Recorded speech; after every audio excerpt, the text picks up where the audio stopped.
ساتھ والے اس کو تانے مارتے مارتے زندگی بھر مار دیتے ہیں، اور اس کی وہ زنا والی جو اس کے ساتھ ہوا وہ اس کی مانسک آہت اتنا آہت ہو جاتی ہے کہ وہ جیتے جی بھی مر جاتی ہے، سائنٹیفک پہلو سے بھی مرتی ہے اور سماجک پہلو سے بھی مرتی ہے۔ اب میرے رب العالمین نے جو کہ ہم سب کا پالنہار ہے،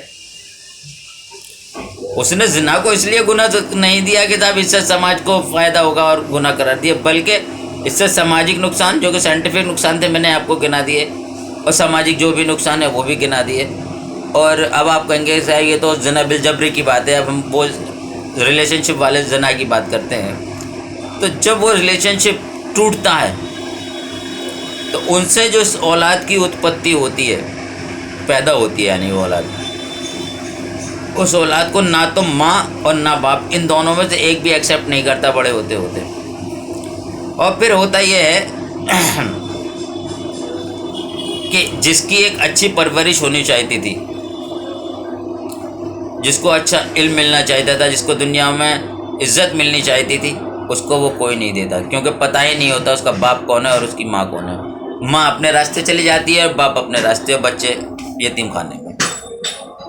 اور اس کا سائنٹیفک نقصان یہ ہے کہ خدا نخواستہ وہی لڑکا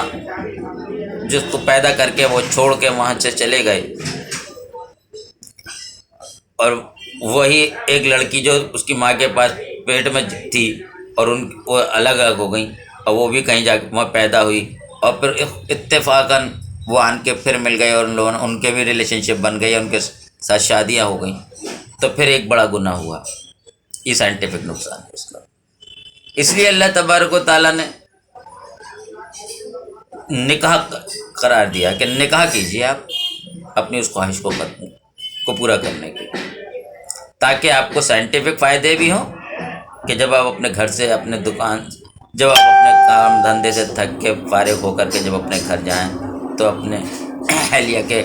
پہلو میں آرام کریں، یا اس کی باتوں سے آپ اپنے آپ کو سرفراز کریں، یا آپ کی اولاد آپ کو خوش کرے، یہ اس کو سائنٹیفک خوشیاں ہیں، سماجک نقصان بھی۔ اسی طرح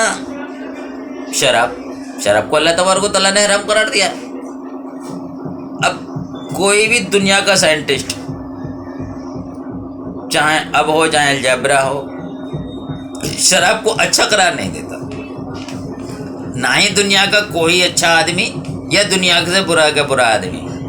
شراب کو اچھا قرار نہیں دیتا۔ اسی لیے اللہ تبارک و تعالیٰ نے، یعنی کہ اس پالن ہار نے جو ہمارا اور آپ کا معبود ہے، شراب کو حرام قرار دیا۔ اس کے سماجک نقصان ہیں، جب آپ جاتے ہیں تو آپ کے جسم کو گلاتا ہے، سائنٹیفک نقصان ہے، جب آپ اس کو پیتے ہیں تو آپ کے جسم کو گلاتا ہے۔ سماجک نقصان ہے، جب آپ اس کو پی کے بہک جاتے ہیں تو گالی گفتالی کرتے رہتے ہیں، یہاں تک کہ لوگ کہتے ہیں کہ کہنا ہے کہ صاحب شراب جو ہے سارے گناہوں کا باپ ہے، پھر آپ ہر وہ گناہ کر بیٹھتے ہیں جس کو آپ سوچ بھی نہیں سکتے، یہ اس کا سماجک نقصان ہے۔ تو اسی لیے گناہ ہے کہ اس سے انسانیت کو سماجک اور سائنٹیفک دونوں نقصان ہوتے ہیں۔ اسی اللہ تعالیٰ نے اس کو گناہ قرار دیا ہے آپ کے فائدے کے لیے، کیونکہ اللہ تبارک و تعالیٰ آپ سے بے حد پیار کرتا ہے۔ وہ نہیں چاہتا کہ اس کا وہ بندہ جس کو اس نے اس دنیا میں بھیجا ہے وہ دوزخ کی آگ کا ایندھن بنے۔ میں بس اپنی بات کو یہیں ختم کرتا ہوں۔ وآخر دعوانا الحمدللہ رب العالمین۔